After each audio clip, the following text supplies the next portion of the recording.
Good afternoon, good morning, everyone. I'm Clint Gatewood, Vice President of Channels and Channel Community Building here at SaaSMAX, and it's great to have you all here today.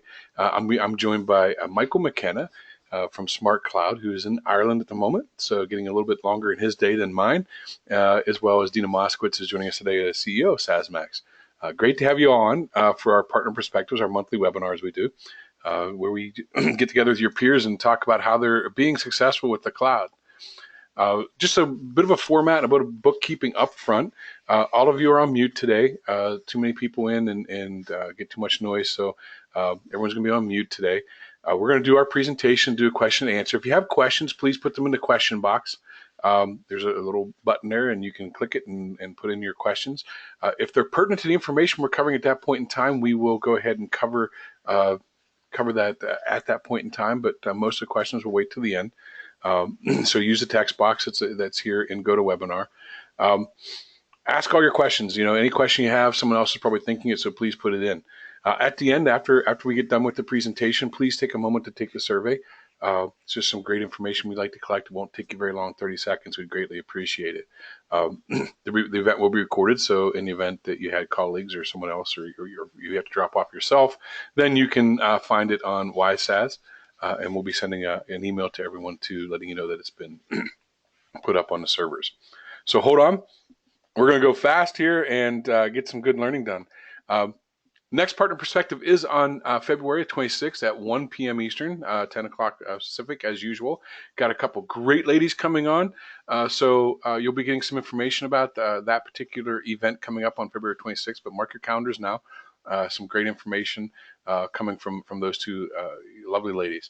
This is a great education opportunity for yourself and your peers, coming right from, some tips and tricks on how guys that have been selling many different apps in the marketplace and have gone through a lot of learning with whole SaaS are sharing it. So invite your friends, invite your colleagues as well. We'd love to have them on. So we're going to learn about adopting, selling, managing, and profiting from SaaS solutions. SaaSMAX, many of you are solution providers of us, and we have some vendors joining us today as well.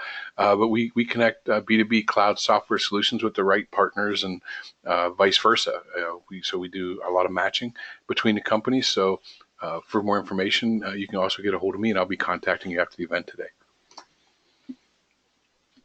SaaSMAX is free to solution providers, so you can register here. It's www.saasmax.com and click the register button. It's a very small, and we're working on making that bigger in the upper right-hand corner of our website. Just click that, select solution provider, fill out your form, submit it, and you'll be able to peruse the marketplace in more in depth than what you can currently if you have gone to visit our site. And if you're not a solution provider today, you'll find a lot more information there. I also want to take a shout out to some of our vendors and some of our old vendors and some of our new vendors here today that have actually sponsored the show today. So without them, not able to do these. So SellHack is really cool, and it's a little bit of a different type of relationship that we have with them.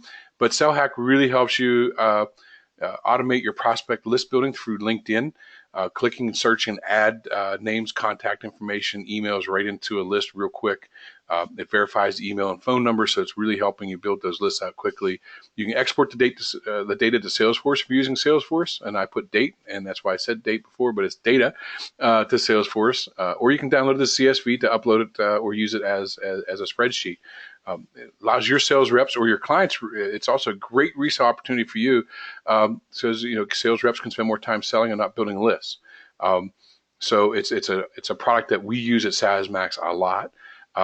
I have I've recommended quite a few partners to use it. So folks like yourself, solution providers, you can use it to search people in your area for your marketing activities and your selling activities through LinkedIn.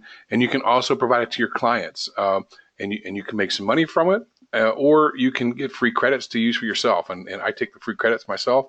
So look for an email from me after the show here about getting 50% off your first month at SellHack.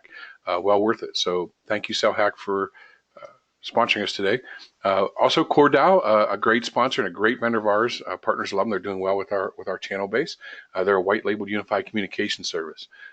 So voice over IP and all the things that go along with unified communications. CoreDAO handles that and handles it very effectively for our partners. So if you're in the market looking for that type of solution, CoreDAO is a good one to take a look at in our marketplace.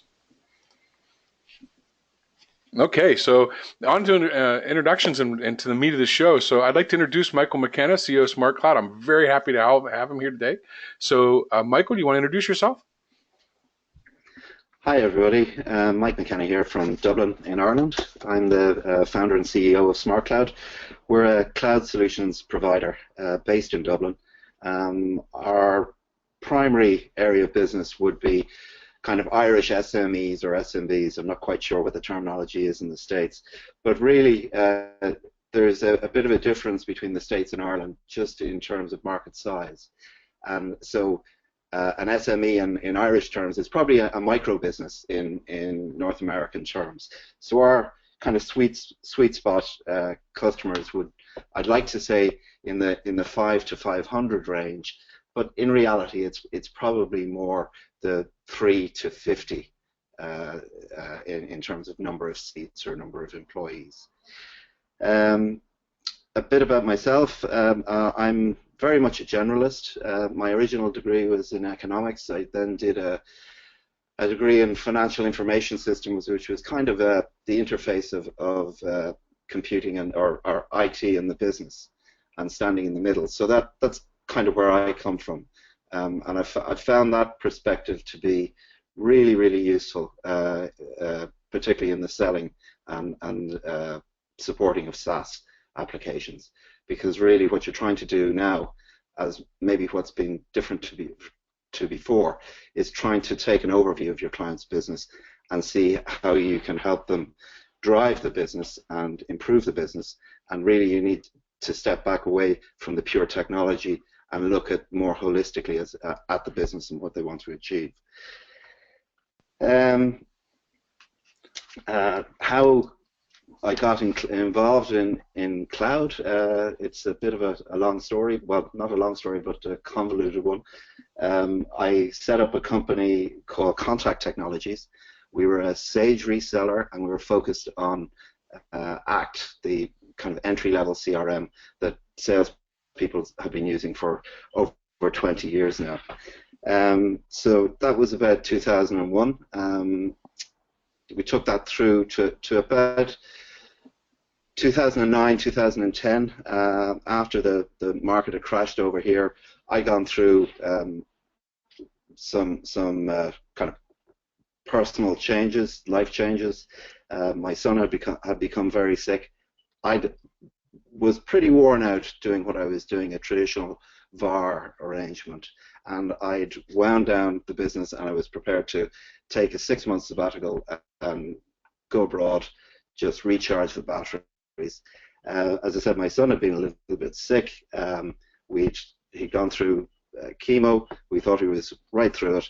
And the day before I was due to leave, we visited the surgeons to see how he was doing, and we were told he'd have to go into a course of surgery. So all of a sudden, all of my plans changed, and I had to reassess what I was going to do and how I was going to do it. I'd wound down the original Contact Technologies business. I didn't want to go back to that model, but I saw in SaaS and in the cloud a way to capitalize on the experience that I had built up, the contacts I'd built up, but to do things in a very different way. So I spent quite a bit of time just educating myself about applications. I researched and looked at as many applications out there as I possibly could, and it took me a period of about 6 months to really kind of grasp what the cloud was about and how I could implement it. So we established SmartCloud. My strengths would have been in CRM, so I went out looking for something that would, a CRM that would suit the target market that I was dealing with, which is Irish SMEs or SMBs, perhaps in your terms. I deliberately chose to stay away from the CRMs like Salesforce and Dynamics, because excellent products as they are, but to me, they're enterprise products. They're products for much larger businesses. So for a small business, I wanted to find something that was a bit more like ACT, more like what I was used to working with. It took me a while to find that, and there were a couple of false starts, but eventually I came across a CRM called Nimble.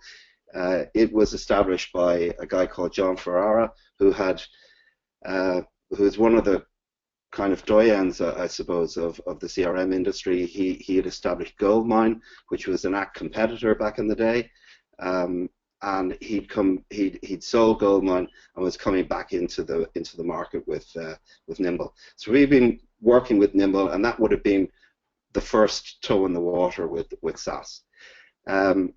Nimble integrates with a lot of other products. So as we started to work with them, our clients were asking us, can I do this, or can I link Nimble to that? So we started to partner up with specific products. And as I said earlier, I've done an awful lot of research on SaaS applications. So it was a very, very scattergun approach at first. We partnered with everybody, and really, what the past 18 months has probably been about is trying to strip that down and focus, and get more focus on a smaller portfolio of products.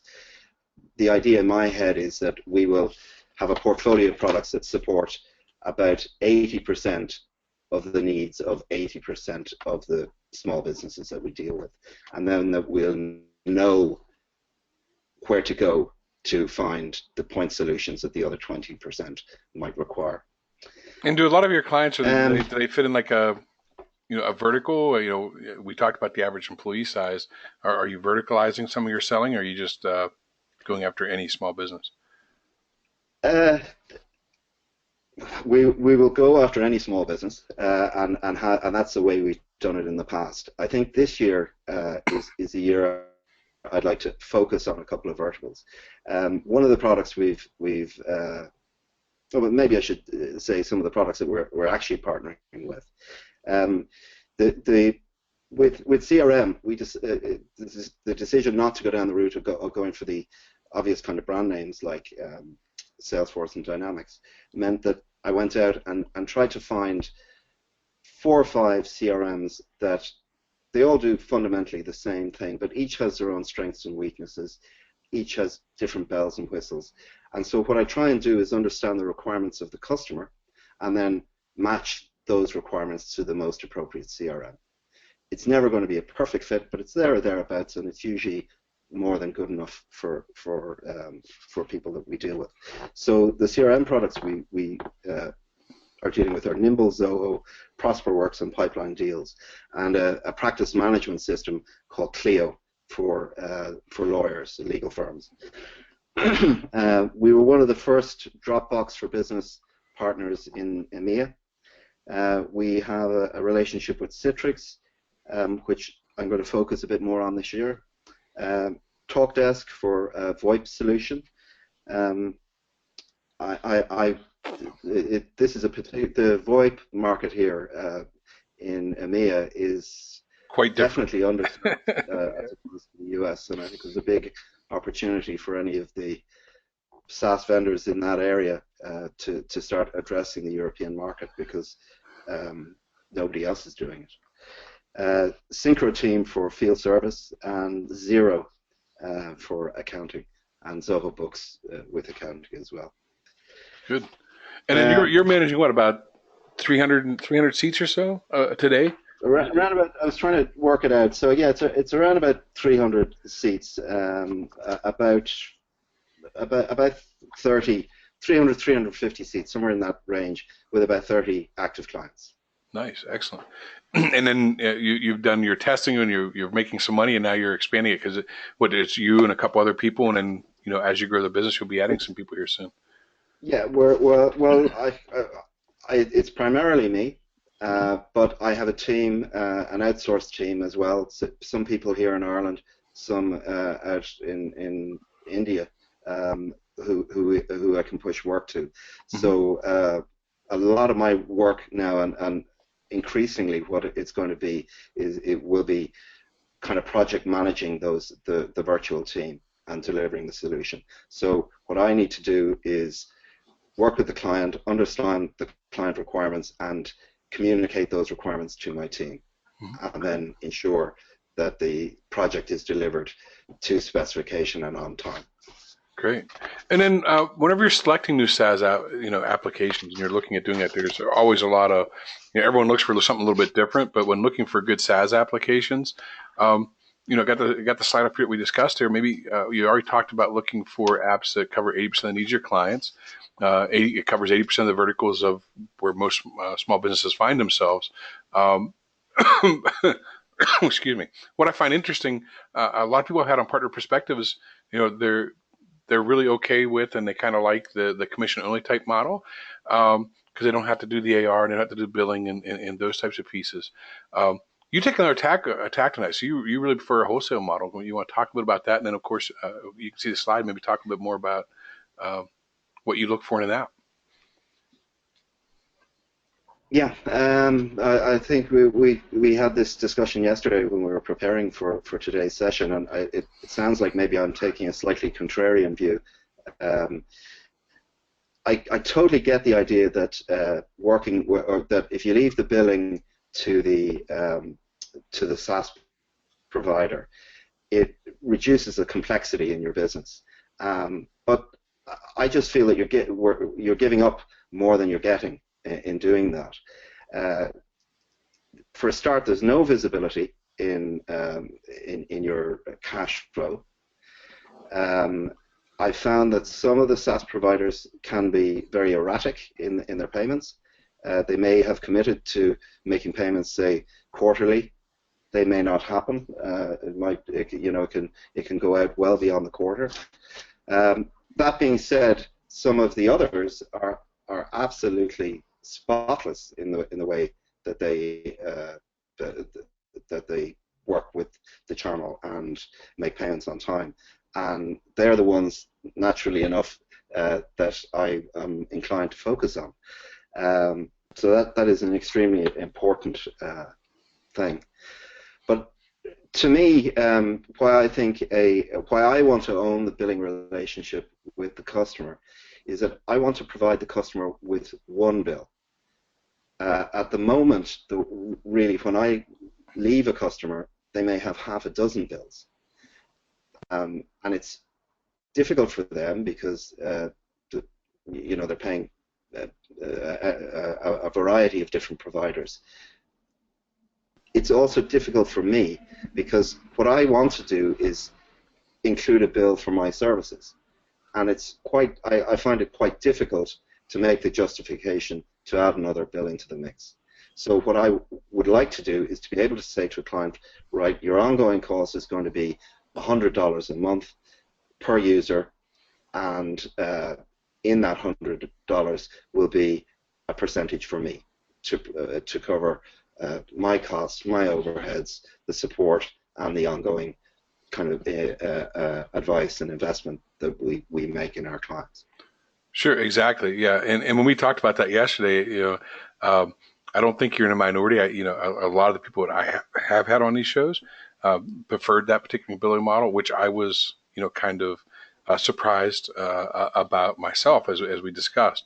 And you're kind of articulating a way a lot of people feel insofar as being able to provide one bill to the client. You have better controlling over those pieces when you do take on those responsibilities. So I found it interesting. Yeah, Yeah. as one client said to me, he wanted one number to call, one person to talk to, and when things went wrong, one throat to choke. So it's not just driven by me; it's also driven by what the clients are looking for as well. Sure, And absolutely. I just think that maybe in accepting a lot more ease in your business, you may be giving up more than you should. Hmm. And I just think I would like to retain that control. Right. Yeah. Very, very valid point. And then, But then in turn, Go ahead. No, no, finish off. No, I just saying another big thing that you want to see is that you look for when you're looking for a SaaS vendor is someone that you can talk to at the vendor, so you have the same one throat to choke. When you have issues, when you have billing issues, when you have product issues, you really want a dedicated reseller manager.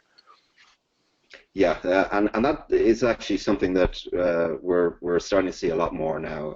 As the market is maturing, you're starting to see the reseller manager position being filled.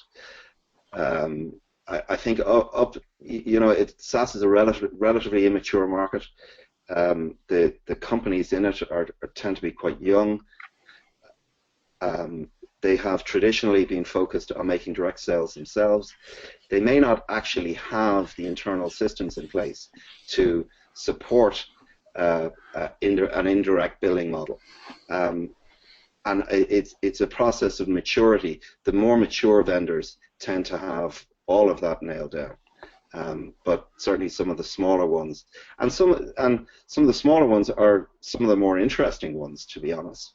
And they're some of the vendors that we really want to work with. But it is a challenge to work with them and to have in my own head the type of model of business that I want to build. Mm-hmm. Yeah, that's kind of a big role that we play at SaaSMAX. That's a big role we play, is that all the vendors we're bringing on are, we kind of review and make sure they have at least a decent channel program in place, or we help them build that piece. But like you said, they need it's quite funny because I think on at least 3 occasions you've actually recommended vendors that we're already working with. So whatever you do at the back end in terms of matching seems to really work. Yeah. Good. Yeah, well, we try to do our best. So thank you. You also like to get free licenses. You don't want to hear that you have to pay for your own licenses. You don't want to hear. No, I don't pay for any. I don't pay for anything. I don't think I should. I am actively trying to sell the products and make money for the people that we partner with.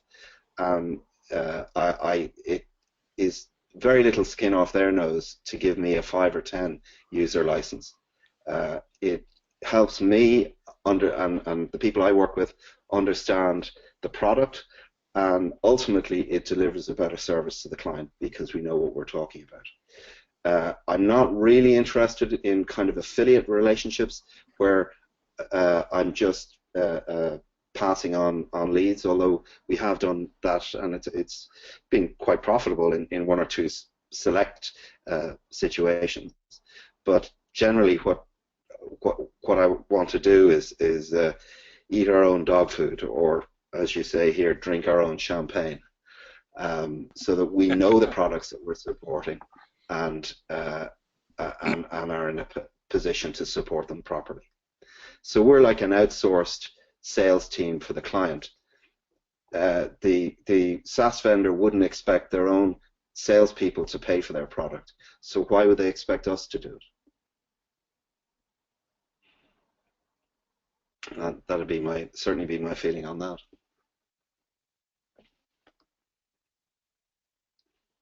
Hello? Clint, you might be on mute. Yes, I put myself on mute. So I like one of the other things that you said there too, in that conversation, and people may have missed it, but when you're talking about selling the client and doing like referral type clients where you send your client to the vendor and let them do the work to close it and everything like that. Yesterday during the conversation, we talked about that I found interesting was you don't mind doing that in certain cases, and maybe talk about why those cases are. It was very interesting, your explanation. Yeah, well, we actually got an inquiry. It was an inquiry for a CRM product from a small but growing retail business. He only had 1 store, but he has no internal, or all of his internal processes were manual. So he was looking for a CRM to streamline things. So when I got talking to him and tried to understand his business, it turned out that he had 1 store, but he was shortly about to open another one, and he had a website that he just really launched, but an increasing amount of his traffic was coming through that. So actually, what he needed was an omni-channel, kind of almost an ERP system, not a CRM at all. At the heart of it, he needed a database for his customers. But really, what was much more important for him was to streamline his internal processes so he could grow his business, because there's absolutely no way he could have opened another store in a different part of the country with the manual processes he had in place. So, as I said, I'd done an awful lot of research into apps before, and I knew of one app that I'd gotten a demo from. I'd never done any business with them, although it's always been in my head. So I just said, look, said to the client, look, let's take a look at this app, see how good a fit it is. I think it's pretty much what you need. He thought he loved it, and almost virtually on the spot agreed to go ahead. We got a check for $1,000, and I haven't had to do any work. So in a situation, and that came back to trying to understand the client's needs and put forward the best suggestion to meet those needs. And he's spoken to him recently. He seems very happy. Yeah, I think some of the other cases you'd mentioned too, where you don't mind that relationship, is if it's a couple one-offs, or it's a product that you're selling that you can make some money on, which you don't really want to manage. It's not core to the business values and the business services that you provide today.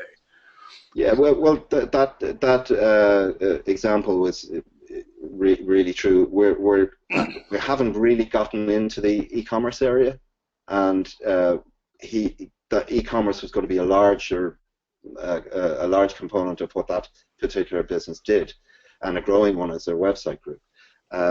So I didn't feel that we were adequately prepared to or had the appropriate resources to support him. So I was really happy that the client success team from the SaaS vendor was able to pick up the ball and run with it and get the client bedded down and give him the training and support that he needed. Mm-hmm. Sure. And of course, everybody loves leads. Give me some leads to go after. Help you with that. Yeah. And lead generation comes back to the dedicated reseller manager, because we've had situations with some of the CRM products where in the early days the leads were being shared with us quite openly, and we were in a really good position to close those leads, particularly given the geographic distance between where most of the vendors are, which is the west coast of the States, and the European market here. So we were ideally placed to close those, and we were being reasonably successful in doing so. But then the person we were dealing with, they didn't have a proper channel partner program in place. The person we were dealing with, who was feeding us the leads, left, and all of a sudden the leads dried up. So what I find with leads being shared by clients or by vendors is that it's a bit hit and miss. It can largely come down to the relationship you build up with an individual in the vendor. But I would love to see a much more structured approach being taken proactively by the vendor about sharing leads where it's appropriate. Now, it's not always going to be appropriate, but certainly I think, given the geographic distance, maybe sharing leads with European partners or partners on the east coast of the States or whatever is appropriate. Yeah, I always talk to our vendors about doing that and doing some lead sharing, because one, it cuts down their sales costs. Two, you have the relationships with the clients. You're meeting with them, you're talking to them. You can, the one throat to choke, if you will, and shake their hand.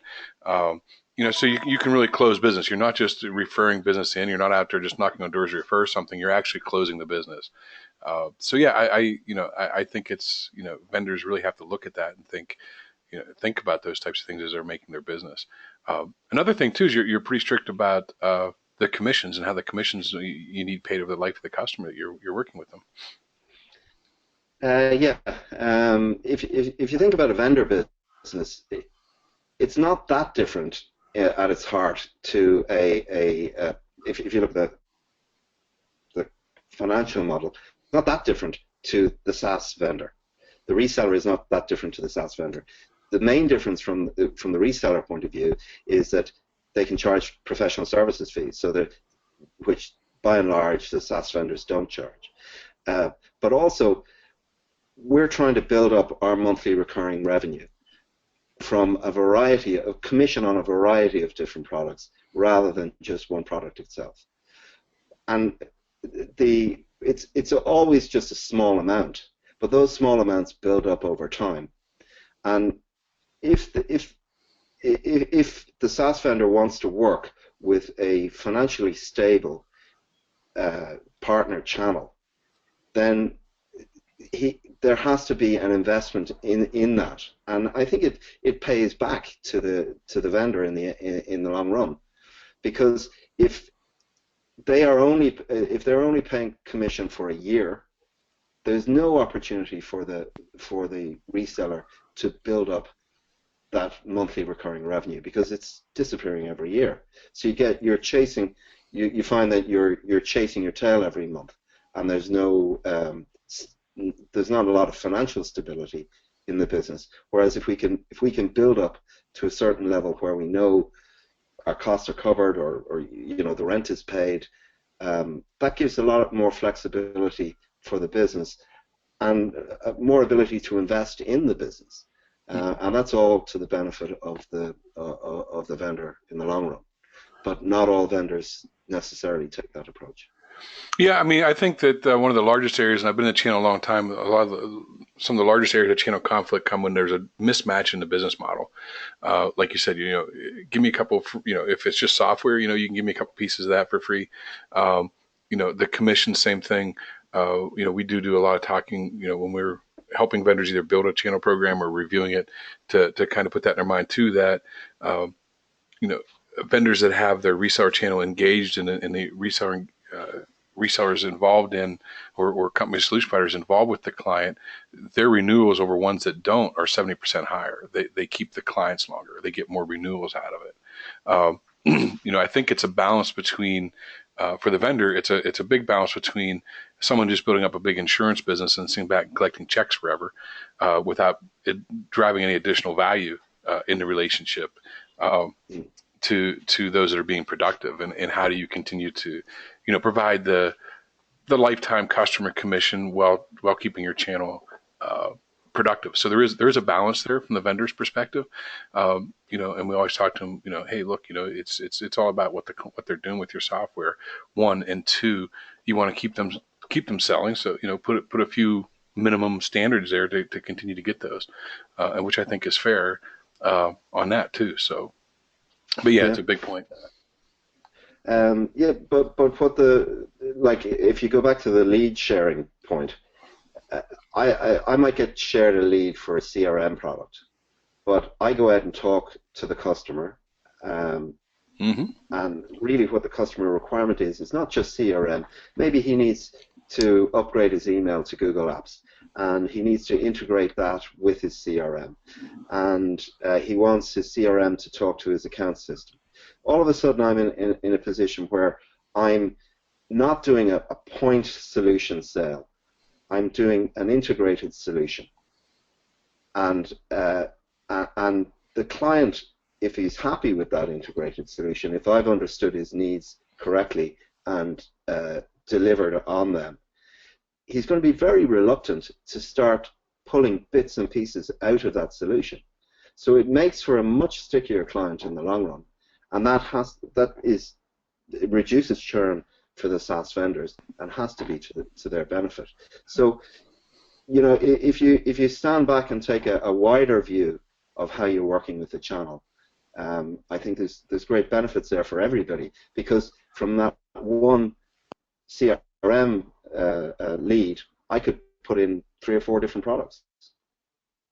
Absolutely. The CRM vendor is happy with that his product is one of those, and the client's happy because all his pain points are going away, and I'm happy because I'm making a little bit of commission on the various different solutions. It's a win-win situation. So let's move on to the next topic. So, some topics we want to cover today is when you look at, there's a lot of growth and SaaS is growing very rapidly in the small to medium businesses. And we kind of want to talk a little bit about how sales, SaaS sales and SMB are fueled by the sales and marketing growth applications. Small businesses are looking to grow their business. And a lot of the purchases are the decision makers are more the owners and the sales organizations in there than and not IT. Talk a little bit about what you're seeing, because I know you're working really hard to capitalize on the same thing, and you're seeing this. So talk a little about how you're seeing that growth. Yeah. Well, as I said at the beginning, my background was with Active, with CRM. So we kind of broadened our model out. So now what we tend to lead with is CRM and Google Apps, email and collaboration. And they're a Trojan horse to get into the business because certainly since about 2007, 2008, the economy in Ireland was just hammered. My original business fell off a cliff, and I know a lot of resellers were in a similar position in that time. We're starting to come out of that now, and the economy in Ireland is now actually the fastest growing in Europe. So there's been an under-investment in IT over that period of time. There's been a total change in IT in that period of time, the movement towards the cloud. And now you're seeing people feeling confident enough to put the money back in where they haven't been spending before. So there's a big opportunity there for vendors, particularly SaaS, for the channel, for the resellers, particularly with a focus on SaaS. But what the clients, but the business has changed now. A large proportion of my time when I was selling Act, a trained monkey could have done. It was standing in front of a server, feeding in CD-ROMs and waiting for something to go wrong. Now all that's gone away. I don't have to worry about whether the software stays up or not, or that is the responsibility of the SaaS vendor. So that's a large chunk of my time that's being freed up. It also means that that's a large chunk of what I was previously charging the client for that I can't charge them for anymore. Mm-hmm. But I can take a much more strategic approach with the client. Stand back and look at the client's business, try and see where the weaknesses are, and give him solutions, cloud-based solutions, which allow him to service his customers better, him or her. I suppose I have to be correct in it, but allow the client to service their customers better, drive efficiencies in their internal and external business processes. So, for example, I have a client who sells, he's a long-standing client actually, back from the Act days, and he's been using CRM for years. He's got a small team of about 5 or 6 field sales engineers, and he sells food manufacturing equipment. He's a channel partner for large food manufacturing equipment suppliers. In the old days, I was just selling him Act, and he'd come back to me every year, and I'd upgrade him, and that was it. But these days, what I've done is gone into his business, sat down and talked with him, worked out where the weaknesses were, and he had a big problem with managing his field service engineers. So we put in a field service solution, integrated that with the CRM. The next step is going to be integrating those two applications with his accounts. We've already linked, moved him onto Google Apps and integrated that with both the field service and the CRM. So all of a sudden, he's really starting to see the benefits of it. And I had a conversation with him this afternoon where now I'm proposing that we start to work with him on his email marketing because he wants to send out email newsletters twice a month to his base. Now that's a whole area of business that was lost to me in the old model, and it is available now.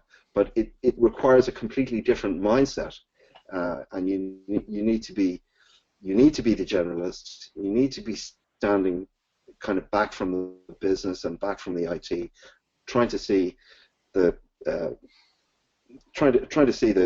landscape and see what the best solutions are. Yeah, I've been seeing a lot recently that, you know, with the advent of sales, just like you're talking, is you're really now truly being the virtual CIO or CTO, if you will, of the company. You're not just selling them software. You're not just selling them hardware, or you're not a cost to his company anymore. When you look at, as we talked about yesterday, as where small businesses want to focus on growing their businesses, they're focusing on attracting and retaining new clients. They want to increase their business growth faster. At the same time, they still, you know, want to do so by reducing some operation costs, but they also want to keep pace with the competition and focus on new markets. And you're bringing them products and solutions and advice and skill sets, where you're able to align their IT with their strategic business goals. So, and you're paid out of, basically at the end of the day, you're being paid out of new revenue that's generated because you're helping them generate that revenue. So the whole dynamic of your relationship with them as a cloud service provider, if you will, than over a managed service provider or a reseller has drastically changed.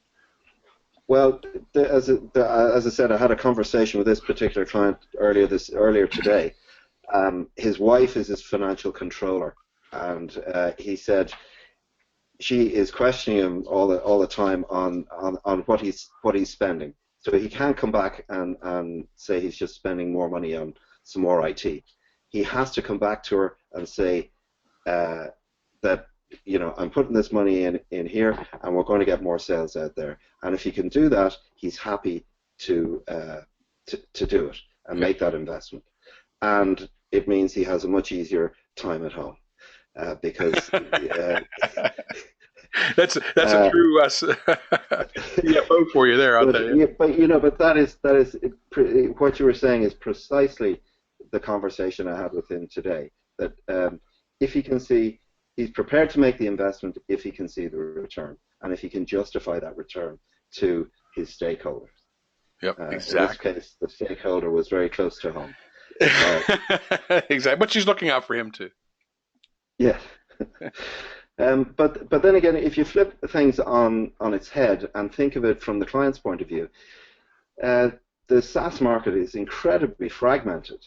A lot of small business owners don't really understand what this cloud thing is. They've heard about it. They know that that's the way they have to go. They're questioning if that's the way they should go, but they feel they're being driven there, and sure. It's kind of inevitable. So when they look out there for solutions as such, they're overwhelmed. So the reseller is the trusted advisor.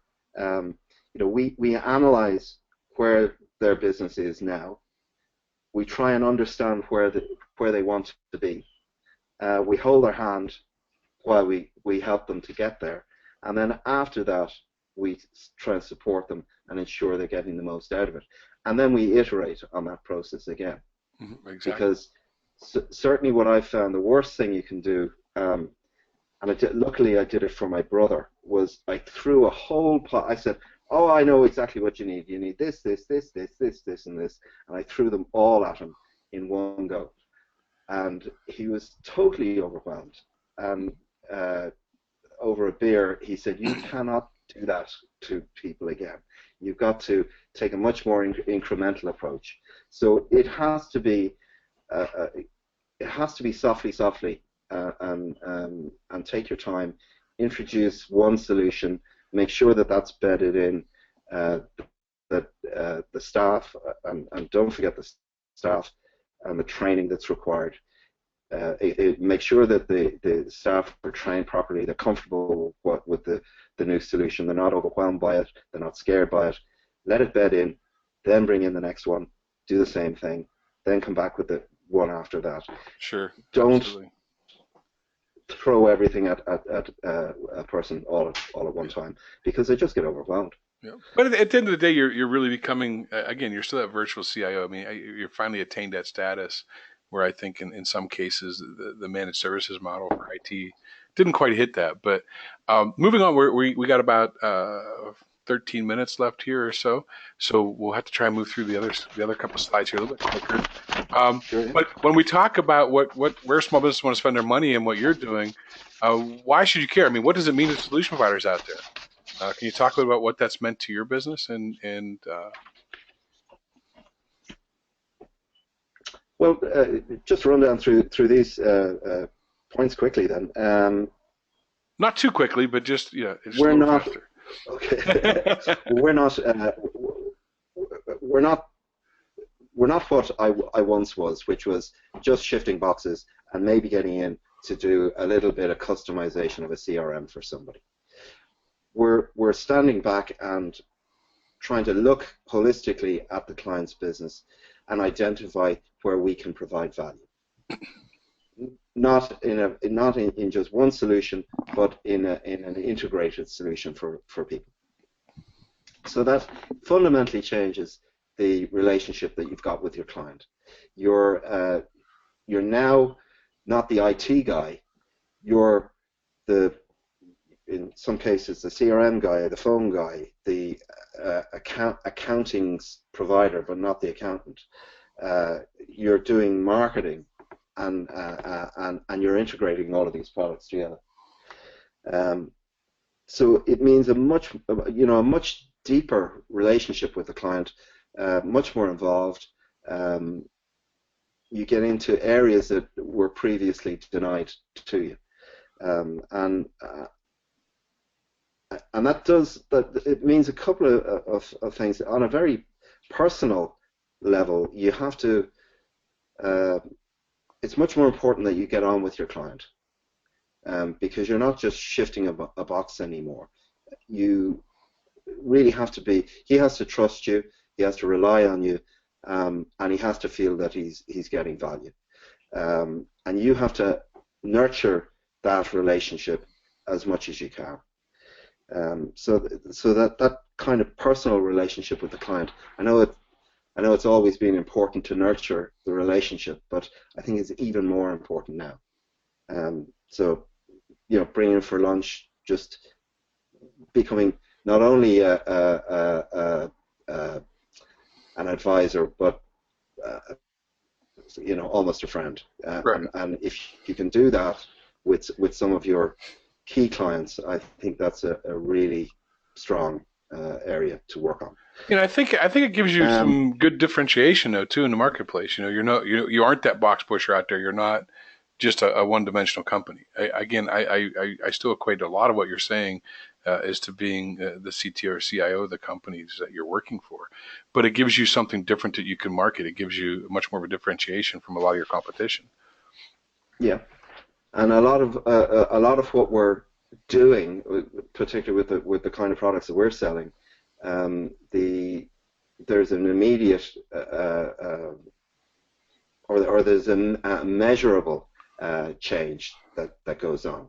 So, I think one thing which I haven't done so far, but which I would really like to do, is to be able to provide some metrics in terms of ROI to the client. I'm not quite sure how to do that, but that's something I'm going to focus on and try and identify. So, say with a couple of clients now, where we're starting to do email marketing campaigns for them on a regular basis, and they're paying us a retainer to do that. Mm-hmm. At the end of those campaigns, and once we've pushed qualified leads into their sales team, I'd like to be able to tie the sales at one end to our activities at the other, and be able to say to the client, well, look, working with us, it cost you this, but you made that. Is that a good deal? If it is, I'm sure you'll be happy to renew the Renew retainer my arrangement. contract. Exactly. So, Um, and you're really getting ready to grow your company now. I mean, you're going to capitalize on this trend. yeah, it's taken a while. I mean, it's a whole new model. I think everybody's struggling with it. I by no means do I think I've cracked it, uh, but I think we're getting to a point now where at least I personally feel that I kind of understand what I'm doing, and I'm making an investment. Actually, going back to the old using your own dog food, we're going to put in a subscription engine and start to take recurring monthly billings from clients on the uh, on products where we can. Um, Tying that in with our CRM, with our accounting system. So we're actually using, and the products that we're going to use to do that are products that we're reselling, and they're all free because I'm back to my point. I'm not going to pay for a product that we're reselling, but that means I know those products really well. I can show my clients those products that I'm using myself, and I know where they fit and I know where they don't. Sure. So uh, it's a benefit to the SaaS vendor to provide me with that product. Exactly. Yeah. So yeah. Uh, So like, I but think the then, most important thing here is, on this slide is, and unfortunately, we do have a hard stop at 1 today. We have another meeting coming up after this, yeah, but I think the most important thing here is all this knowledge you've gained and the way you're going to market is it really allowing you to concentrate on verticals and be with more targeted solutions and products that are more profitable.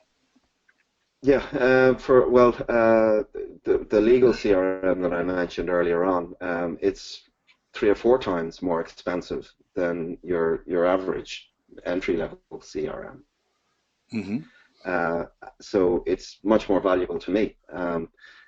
So I'm going to concentrate on that for I think the first quarter or two this year. So I've been spending my time building a database of legal firms around the country, and I'm going to market very actively to them. Um, that will, if I can get that legal solution in, that will open up a whole pile of other solutions that I can offer. But Excellent. I'll focus on one and then broaden out from there.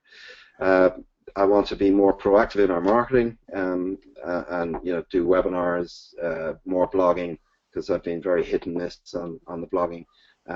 Get into SEO and more money back into AdWords, I think. Sure. Sure. And when you look at how it's affected your growth, how has your growth been affected by your clients' growth? I mean, it's like you said, it's just more money all the way around for yourself and for your vendors. It's just a great ecosystem. As you help them reduce their costs and they reinvest it into little money. Maybe take 1 or 2 minutes and talk about this. Yeah, well, certainly what I'm seeing is as kind of more, there's a more positive sentiment coming into the economy. People are prepared to, people are prepared to start investing in areas where maybe Oops. they've underinvested for the last couple of years. But they only want to do that if they can see a measurable return.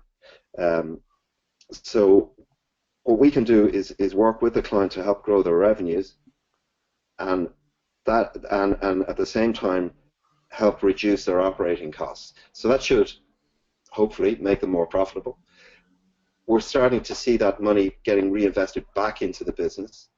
That's growing the number of employees, so the number of seats that there are for us to sell to. Sure. And that would even come back, to that conversation I had with the client earlier today. He's just taken on 3 new people in the last 6 weeks. There are 3 new seats for me for I think about 4 different applications. So if you can help the client grow, your ability to grow with them is really there. Absolutely. And your vendor And it's gets to very grow with encouraging. you, and it's just a great it's a good ecosystem. Yeah, it's positive, a positive cycle rather than a negative cycle. That's right. That's right. So, well, a lot of great, interesting conversation today, folks. We're gonna have to wind things down here. I apologize. A couple questions here, but I'll have to get those answered for you after the show. Again, I really appreciate you joining Partner Perspectives, part of our Crossing the SaaSm educational portion of SaaSMAX. And Michael, thank you very much for being here, especially coming in from Ireland. I greatly appreciate it. Fantastic job. Thank you. Thanks for the invitation. And I'm Clint Gatewood, and I want to thank everybody for your time today, and have a great day. And I'll be in touch on the sale hack and some other information. Please take the survey if you get the opportunity. I greatly appreciate it. Thank you again, Michael. Have a good day, everyone. Bye-bye. Thank you. Bye, everyone.